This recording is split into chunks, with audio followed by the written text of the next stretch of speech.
আজ দুপুরে রান্না করব কাঁচকলার কোপ্তা। তো আগে কাঁচকলাগুলো কেটে নেব, আগার মাথাটাকে ভালো করে কেটে নিয়েছি। এবার ধুয়ে প্রেসার কুকারে একটা সিটি মেরে নেব। কলাগুলো প্রেসার কুকারে দিয়ে দিয়েছি, সাথে আমি একটা আলুও দিয়ে দেবো, দিয়ে একটা সিটি মেরে নেব। আমি একটু ডালও ভিজিয়ে রেখেছিলাম, ওই ডালও দেবো ওর মধ্যে। ডালের জলটাকে ঝরিয়ে নিয়ে মিক্সিতে বেটে নেব। এর মধ্যে কিন্তু আমি কোনো জল দেবো না, একদম শুকনো শুকনো বাটবো। দিয়ে দিচ্ছি একটু আদা আর কাঁচা লঙ্কা, একসাথে এটাও বেটে নেব। একদম শুকনো করে বেটে নিয়েছি মিক্সিতে। আমি তরকারির জন্য মশলা করে নেবো আদা, কাঁচা লঙ্কা, শুকনো লঙ্কা, টমেটো, এটাকে পেস্ট করে নেবো আমি। আবার এদিকে কলাগুলো আমি সেদ্ধ করে নিয়ে নেওয়া হয়েছে। আলুটাকে দিয়ে দিচ্ছি সামান্য পরিমাণে জিরের গুঁড়ো, ধনিয়া গুঁড়ো, হলুদ গুঁড়ো, এক পরিমাণ মতন লবণ, আর সামান্য পরিমাণে একটু গরম মশলা গুঁড়ো। ভালোভাবে মেখে নেব। আমি খুব সুন্দর করে মেখে নিয়েছি।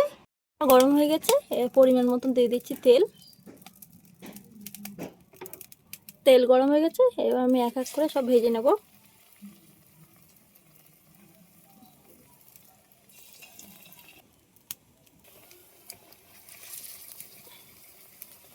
সব দিয়ে দিয়েছি, এবার সব ভেজে নেব আস্তে আস্তে। নিয়ে কড়াইতে আবার তেল দিয়ে দিয়েছি, দিয়ে এবার আলুগুলো ভেজে নেব। আমি আলুগুলো সেদ্ধ করে নিয়েছিলাম, আলুগুলো ভেজে নেওয়া হয়ে গেছে। এবার সব আলুগুলো তুলে নেব। আলুগুলো সব ভেজে তুলে নিয়েছি। ফোড়নে দিয়ে দিচ্ছি শুকনো লঙ্কা, তেজপাতা ফোড়ন, দিয়ে দিচ্ছি সামান্য পরিমাণে চিনি। চিনিটা দিলে রঙটা বেশ ভালো আসে, ওর জন্যে। আর দিয়ে দিচ্ছি যে মশলাটা করে রেখেছিলাম,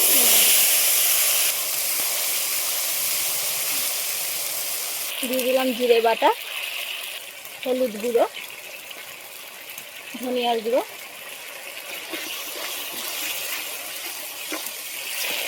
লবণ পরিমাণ মতন। মশলাটাকে ভালোভাবে কষিয়ে নেবো তেল ছাড়া পর্যন্ত। মশলার থেকে তেল ছেড়ে দিয়েছে, এবার পরিমাণ মতন জল দিয়ে দিচ্ছি। জলটা একটু বেশি দিতে হবে। আমি জল দিয়ে দিচ্ছি, একটু পরিমাণে বেশি দিয়েছি, কারণ কোপ্তা দেবো, কোপ্তায় জল টেনে নেবে, ওর জন্য একটু জলটা বেশি দিয়েছি। 5 মিনিটের জন্য ফুটতে দেবো। মিনিট হয়ে গেছে, ঝোলটা তো ভালোভাবে ফুটে উঠেছে। এর মধ্যে দিয়ে দিচ্ছি এবার ভেজে রাখা আলুগুলো। ভেজে রাখা আলুগুলো তো দিয়ে দিয়েছি, এবার দিয়ে দিচ্ছি সব বড়াগুলো। বড়াগুলো সব দিয়ে দিয়েছি, দিয়ে এবার 15 মিনিটের জন্য, 10 থেকে 15 মিনিট ভালো করে ফুটিয়ে নেব।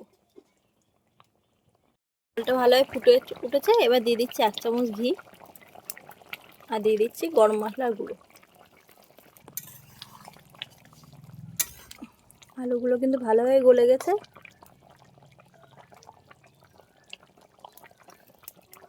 আমার কিন্তু কাঁচকলার কোপ্তা রান্না করা কমপ্লিট।